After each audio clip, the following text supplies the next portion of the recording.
Okay. Thanks, Josiah. And thanks, Chris, for setting this up too.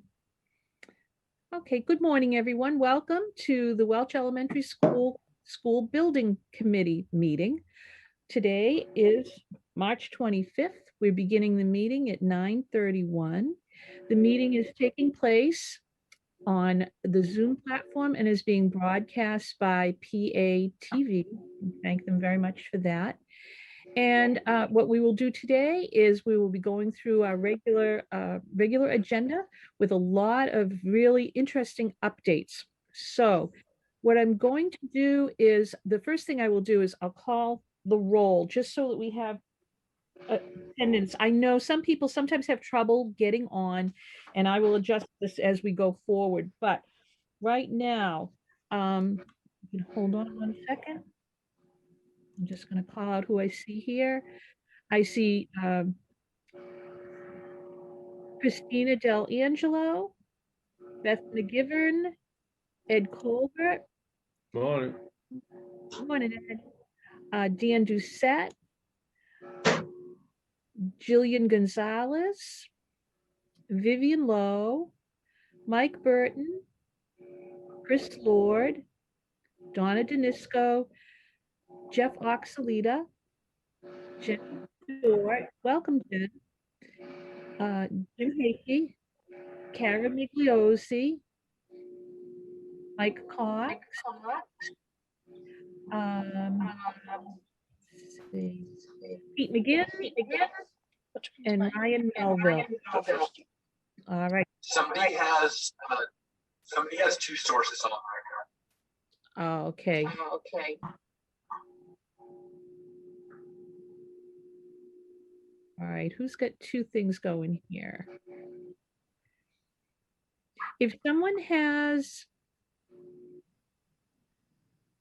oh, okay, Josiah, the noise has stopped. Does that mean someone took care of the double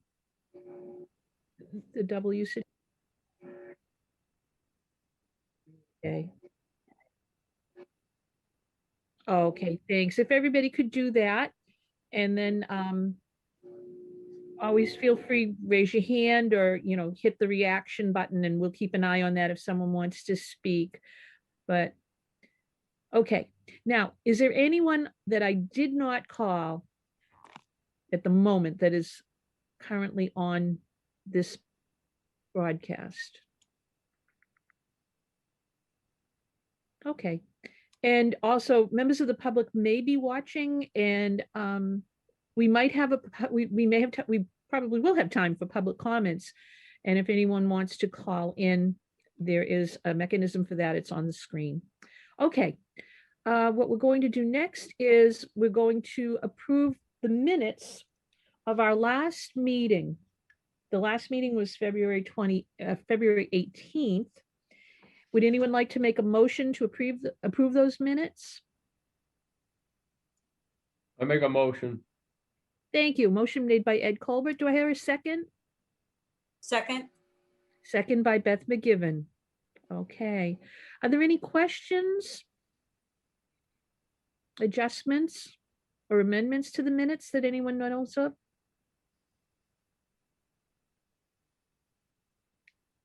Okay, and I would just like to mention, everyone receives these early enough to take a look at them. What we're approving today also, in addition to our minutes, was the fact that at our last meeting, we did take a vote about the, I'm looking for the actual language. We took a vote to authorize the advertisements and the process for the construction manager at risk. So that is included in this section of minutes.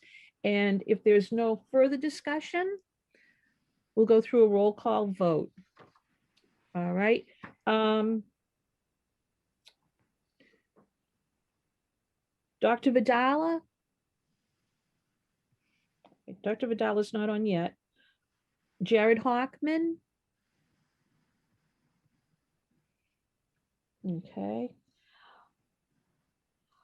Jim Hayfie. Yes. Thank you, Jim. Pete McGinn. Yes. Thank you, Pete. Ryan Melville. Yes. Okay. Michelle Massa. All right.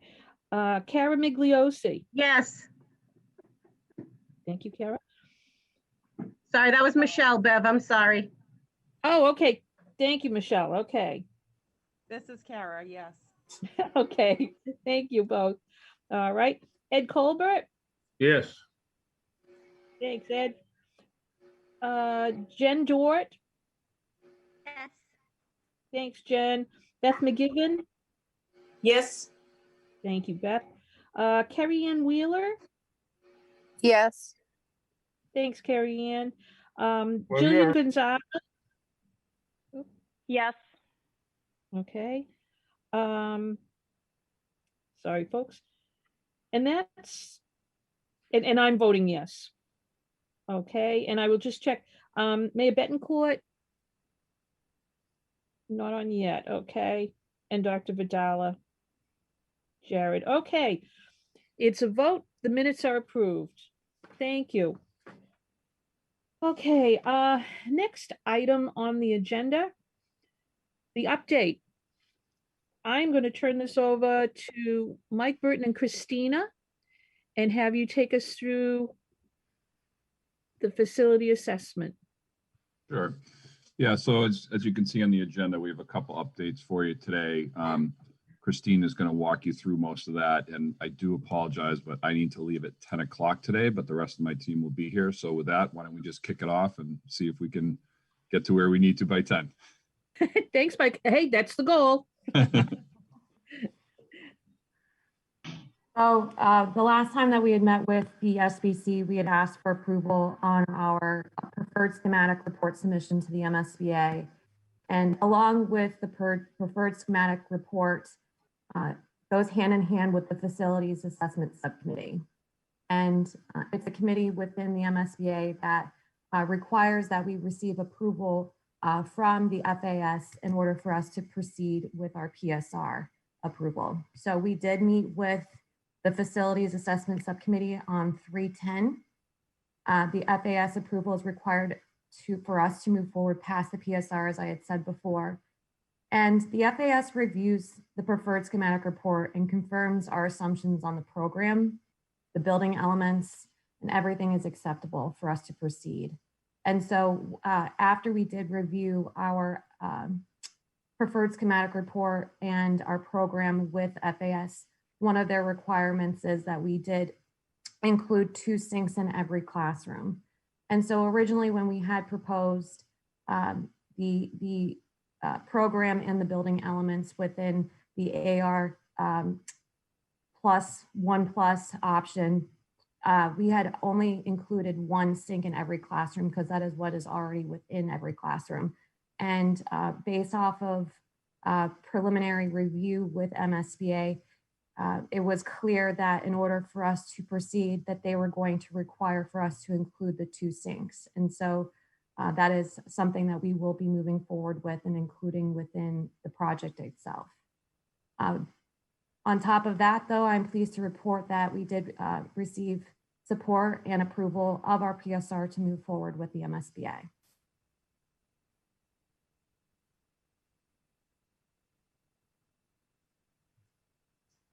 And then the next update that we have is in regards to the PSR report. So as you know, we did receive approval from this SBC group and that we submitted it to the MSBA on February 24th. We just received our review comments 2 days ago on 3/23, and Dorn Whittier and Danisco will be working in the next couple of days on a formal response to the MSBA in regards to their comments. And they provide us with 2 weeks ultimately in order for us to respond. So our responses are due on April 6th.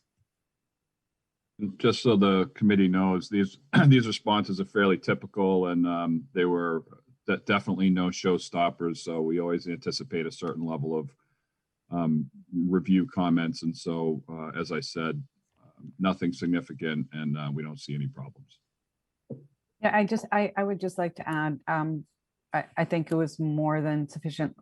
We have very limited questions or clarifications required. In addition, they accepted, which is not common, 100% of all of the attachment B, which is the space summary, and all of the that compared to the MSBA space summary guidelines. So that's wonderful. This is, I think there's only one item, and Josh is not on the call, that we need to circle back and request clarification on, but I'll do that with Josh. Did their review include a review of it being 100% electric school? No, they're totally fine with that, Dan. The only comment they made in reference to that is they just are asking us to clarify or confirm that both the source of the existing power and that they're sufficient. So we'll be responding to that. They're totally fine with all electric schools. That's kind of what the direction that a lot of districts are going. So you're right in the mix.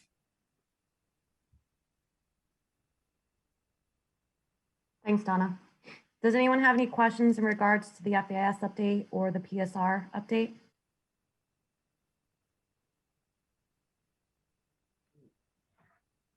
Okay, I'm going to move forward on to our CM procurement update.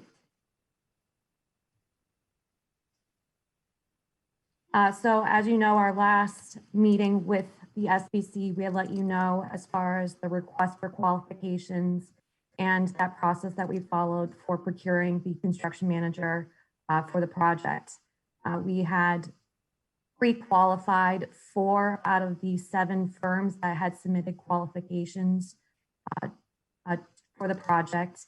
And of the 4, we had then submitted to them the request for proposal documents for them to then proceed with providing us with proposals. And so since the last time we had talked with you, we had, that should say 323, I'm sorry about that, for the CM site visit walkthrough on Tuesday. We had a walkthrough with the 4 firms throughout the building, walk them through the existing conditions and just showed them some of the existing school, obviously, so that they could, look at it from a creative standpoint as far as what they can, provide to us that's stands out besides the other firms in their proposals when we receive them. We did issue today an addendum for the proposals due from 4/1 to 4/8. We do feel that since we will be conducting our interviews on the 28th and 29th of April, that we do have some time in between to allow them more time to be creative in their proposals that we receive. So the addendum was issued this morning, and so it pushes it out a week for proposals due. Once we do receive proposals, we'll be meeting with our pre-qual committee to review the evaluation forms for the non-price proposal section of the proposals received. And then we'll meet the following week to ultimately review those rankings and then provide scores based off of that. We'll then confirm dates or the specific times for each firm for 4/28 and 4/29 for us to conduct the interviews of the 4 firms. And we will then be meeting with the SBC then on 5/4 to make a recommendation as far as the preferred CM to proceed with based off of the proposal received.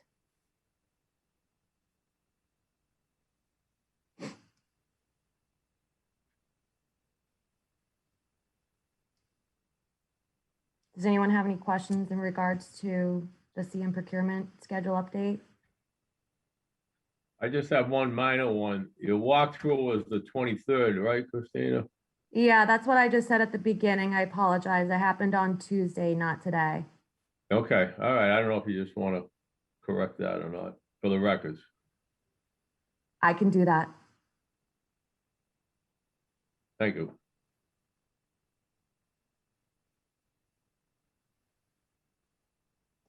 Bev, I think you're on, oh, it's there you go. I was muted. Does anyone else have any questions? I know this is pretty straightforward. It's a schedule of all the work to come. And I will tell you, it is very fast paced. The past few weeks have been really,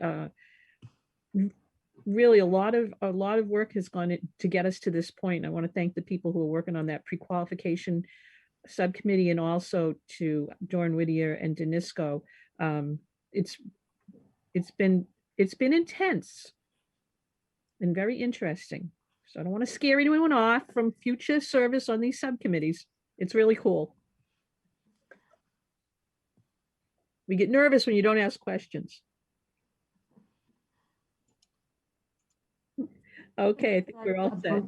Yeah, next is just our design update. And so I'm going to turn it over to Danisco. I just go through the slides. Great, thanks, Christina. Good morning, everyone. And we'd just like to provide a brief schematic design update on the aspects of the design that are currently in progress, and then also the development of the floor plans. So we're excited that we're about 3 weeks into schematic design, and this is with the preferred schematic, previously known as R1+, and our current concentration is on the development of the mechanical and electrical systems, and then also the structure for the reconfigured central core of the building. Those are the kind of the under the hood type of work that's currently ongoing. And this involves the sizing and selection of the proposed new heating and cooling equipment, the new electrical equipment, ductwork routing, and then also the layout and sizing of the new structure, which will include new foundations, columns, beams, etc., in that central core of the building that we are turning into the new media center. Simultaneously, we're also developing the systems in a way such that they can be installed in a modular way or a phased way that will correlate to the phasing as we move around the building and renovate the different areas. We'll be having a series of working meetings over the next few weeks to discuss the layouts of each individual room, including all furniture and equipment. And we've initially focused on the classrooms, both the general classrooms and the K and pre-K and the administration area, which we'll get into in a couple of slides. But there are a couple of minor but important updates to the overall building plans, which we'll look at first. Next slide, please. Great.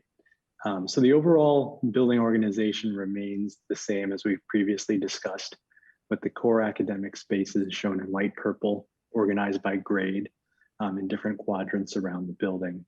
And the cafeteria and kitchen to the left-hand side of the core, shown in the orange there, and the red for the gymnasium will be renovated, but the configuration remains largely the same as the existing conditions. The major changes in the core and the new admin area nurse and trauma specialist occupy the front of the school. To the left of the administration area are the 4 largest classrooms in the building, around 1,200 square feet. And these are the kindergarten and pre-K with the integrated toilet rooms. On the opposite side, towards the lower right, are the grade 1 classrooms. And after discussions with Dr. Vidala and Principal Massa, a decision was made for these first grade classrooms to be sized similarly to the grades 2 through 5 classrooms. And what this does is it allows for us to create some much needed kind of small group breakout instructional spaces along the corridor.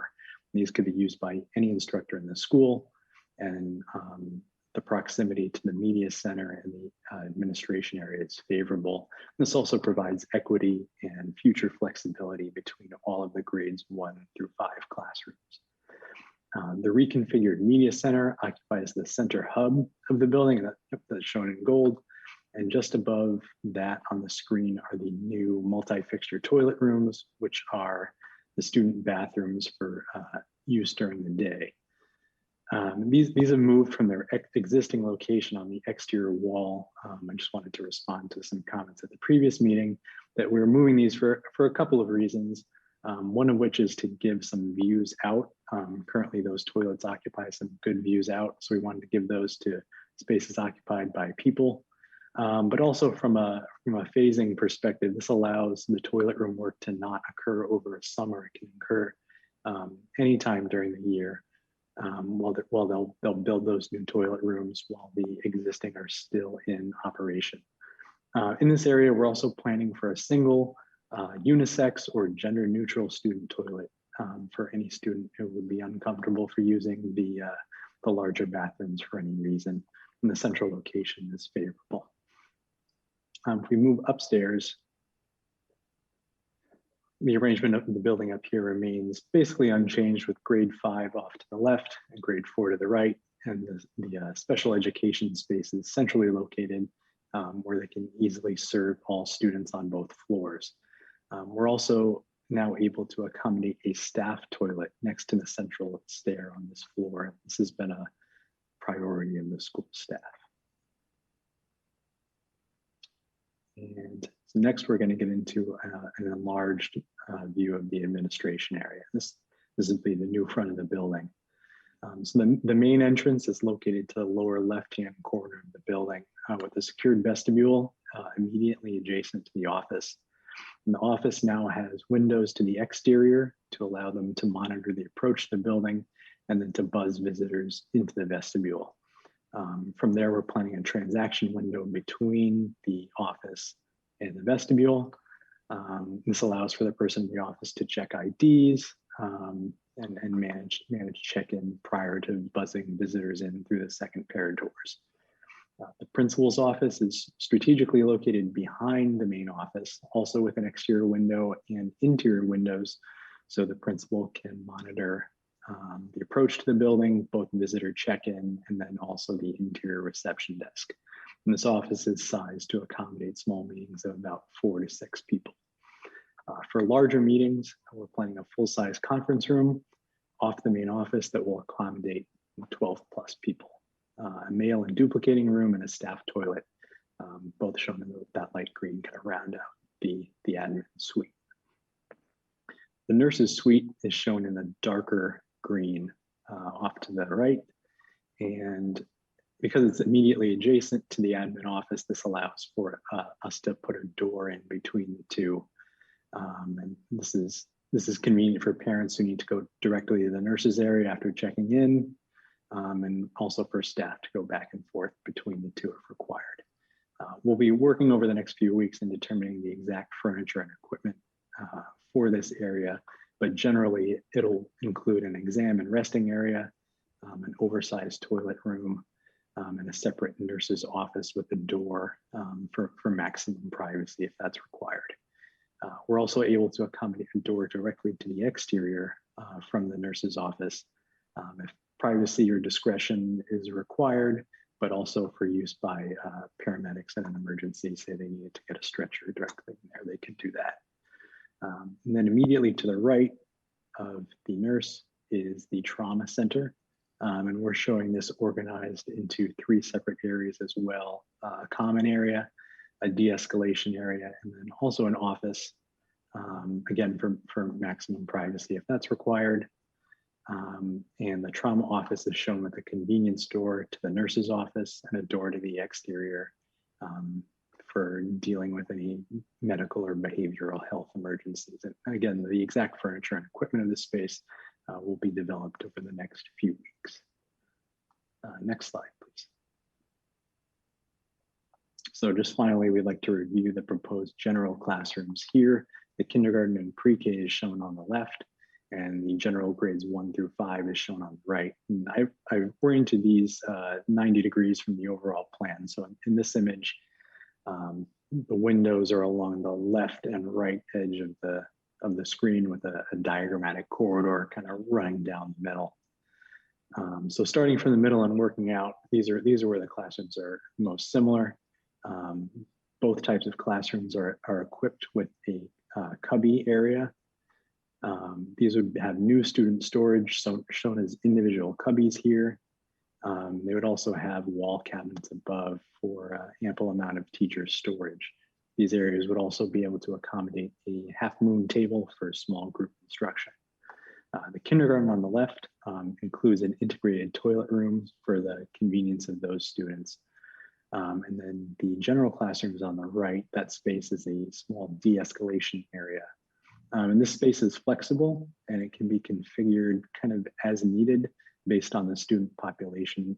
For instance, it can be configured with a desk or as a book nook one year if a lower level of de-escalation is needed, or one year it can be configured with no furniture or soft furniture if a higher needed, and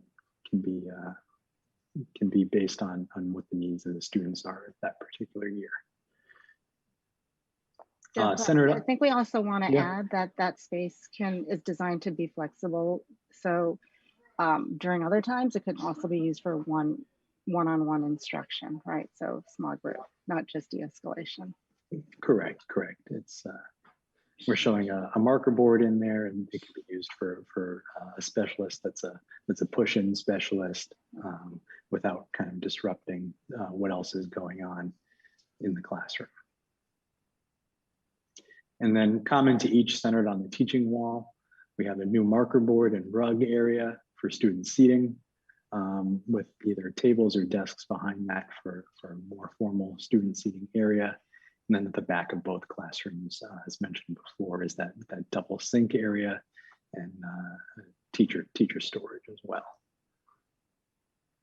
So on the kindergarten and pre-K side, these classrooms are larger because they have more furniture for areas to develop fine motor skills, dramatic play, and other areas of development. Those are located along the windows. And this is the main reason why those classrooms are larger. So these two diagrams kind of serve as the basis for the majority of the building, and we will be developing the more unique spaces over the coming weeks, and we'll be reviewing them with you here as they are developed. Our main focus currently is on the new library and media center, which is proving to be pretty exciting to look at, and we'll definitely have that at the next meeting. I think that was all I had here. Vivian and Don, if you have any other design related updates, please feel free. No, I thank you, Jeff. That was great. And we're really supportive of Josh's time and Michelle's time and the thoughtfulness that they've given and how we can maximize the enrichment given the budget and make sure. The one thing I want to say is Jeff was pointing out all new furniture. We haven't gotten to that phase.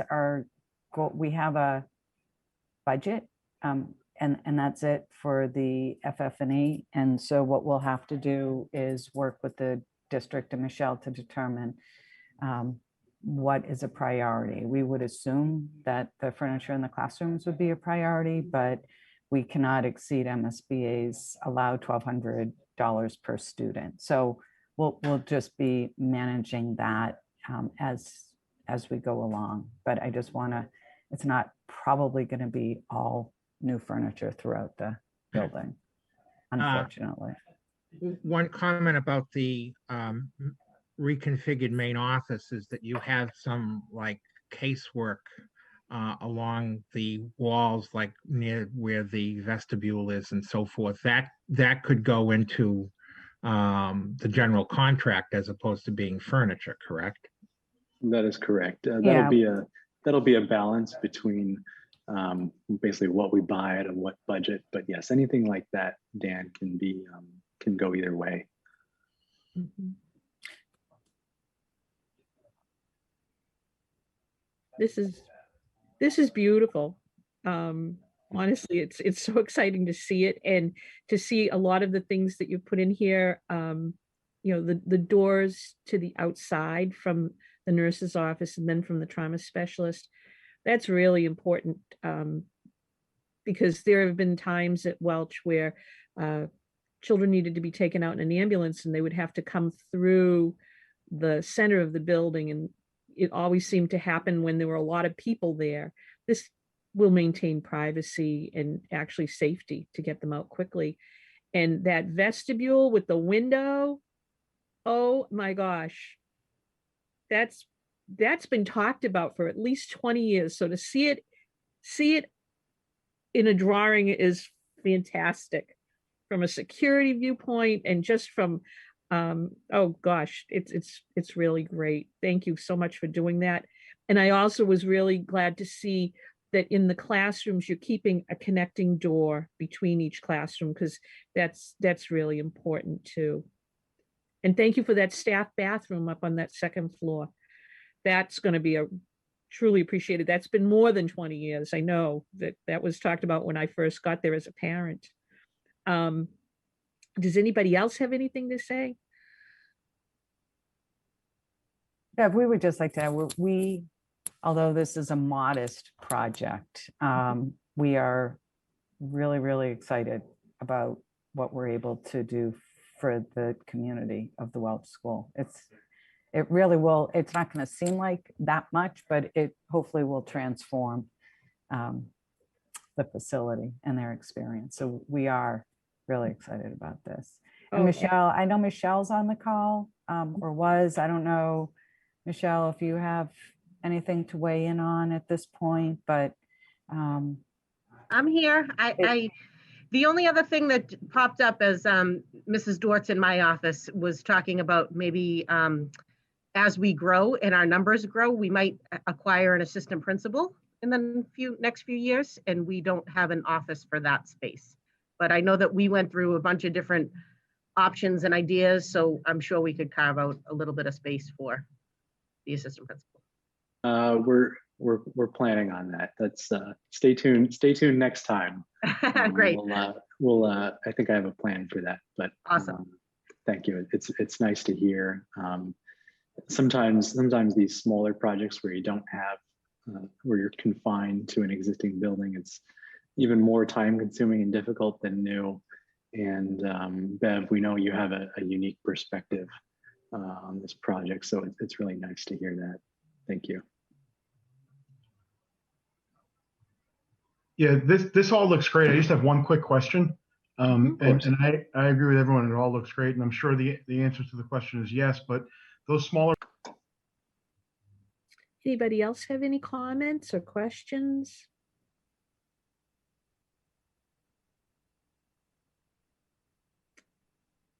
All right. Does anyone have any topic that they want to bring that we haven't spoken about yet?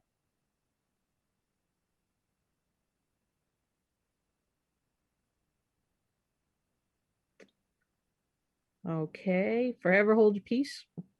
Only kidding. You can bring them up at any time.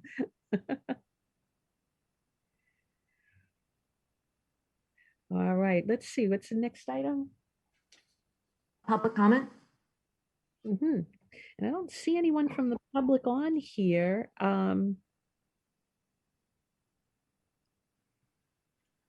Okay. Josiah and Chris, do you see any public comment, any contact from the public?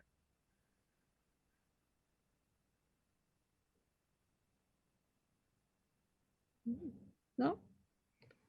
Okay, I think we can move on.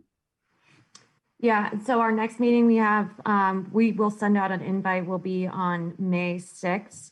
Just looking at our calendar following the interviews for the construction manager, which will be on the 28th and 29th. We'll then with you the following Thursday to provide a recommendation for us to proceed with a preferred CM. Okay, and